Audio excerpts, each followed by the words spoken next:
$1.77 trillion. Let that number just sink in for a second.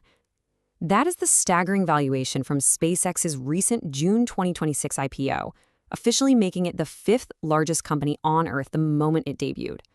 I mean, it's just a monumental figure, and it perfectly captures this absolute frenzy we're seeing right now in tech and infrastructure markets. And right on its heels is this one, $1 trillion. Now, this is OpenAI's confidential S1 target valuation, basically what they expect to be worth for their planned September 2026 public debut. We are living in an era where foundation model labs and the infrastructure holding them up are commanding valuations that were, frankly, totally unthinkable just a few years ago. But if you look beneath that massive trillion-dollar target, there's another mind-boggling figure sitting right there, $218 billion. According to leaked 2025 financials, that is OpenAI's estimated cash burn through 2030. Think about that.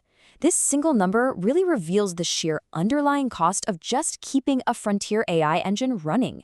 It takes a literally unprecedented amount of capital just to keep scaling. So welcome to The Explainer. Today we're actually going to shift our focus away from all those shiny, surface-level AI demos. Instead, we're diving deep into the unglamorous, hidden, foundational layers that genuinely dictate whether an AI initiative succeeds or totally fails. We're exploring what we call the AI iceberg. Here's our roadmap for what's beneath the surface today. We'll start with the trillion-dollar AI wave, then look at the hidden data problem, followed by upgrading the data engine, the hardware bottleneck, and finally, we'll wrap up with governance in the real world. All right, Section 1, the trillion-dollar AI wave. Let's look at how the market is violently shifting underneath these massive valuations. Now, what's super interesting to note right off the bat is the end of ChatGPT's absolute dominance. For the first time since it launched, it has actually fallen below a majority share, sitting at 46.4%. Why? Well, Google Gemini has aggressively eaten into the market, jumping to nearly 28%, mostly thanks to that native Android 17 distribution, and Anthropic's Claude has climbed over 10%. So that competitive landscape for frontier models, it is aggressively flattening out.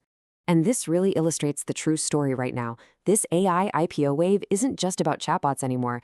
Actually, scratch that. It's about massive, heavy infrastructure plays.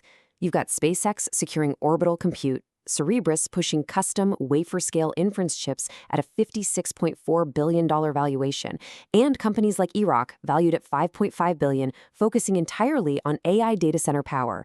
The market is pouring unbelievable capital into physical infrastructure, energy, and custom silicon. Because at the end of the day, without those things, the software just stops working. Which brings us right to Section 2, the hidden data problem.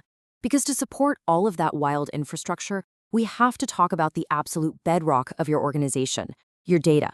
Scott Anderson hit the nail on the head in AI Intelligence Weekly. While all the executives are hyper-focused on the cool demos, the place where AI initiatives actually succeed or, quietly fail is in data management and cleansing. Just look at this quote. AI does not forgive bad data. It amplifies it. It's absolutely crucial to understand that you cannot build a robust, autonomous AI system on top of a fragile foundation of messy, unverified data. It just won't work. And the risk profile here has entirely flipped. In the old worlds, dirty data just meant somebody got a bad report, or maybe a dashboard broke. Annoying, but fixable. But in the new world, dirty data triggers a cascade of completely flawed autonomous actions faster than a human can even intercept. If your AI model is taking real-world actions based on stale or incorrect data, the blast radius of that error is, it's enormous. So, Section 3, upgrading the data engine. If data is your bedrock, organizations aggressively maturing their internal tools is quite literally the only way to handle it safely. It's like an evolutionary map of organizational maturity.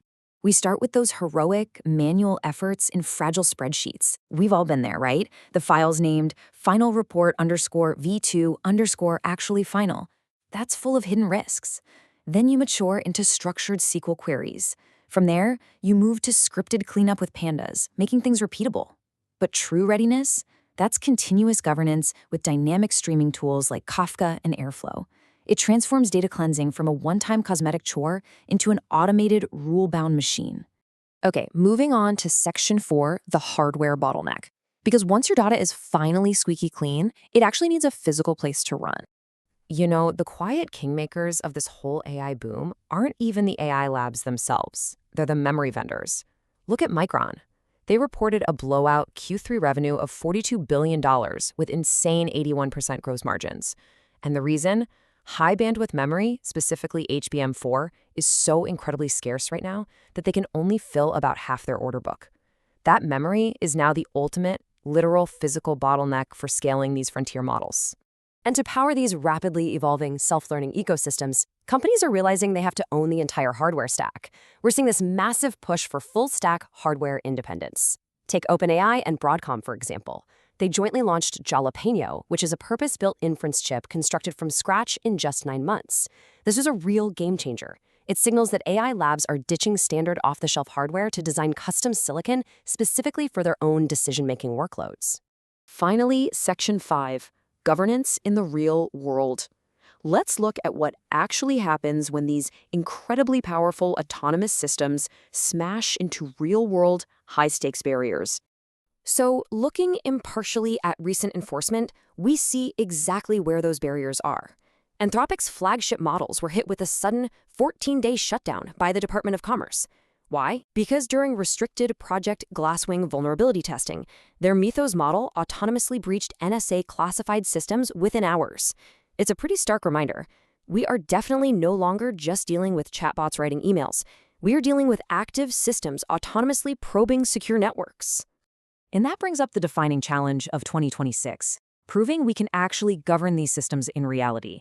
Whether you're talking about national security export controls, treating models like controlled assets because of those autonomous vulnerabilities, or even something everyday, like Apple Siri trying to take actions across your apps without violating your privacy boundaries, the core challenge is the exact same.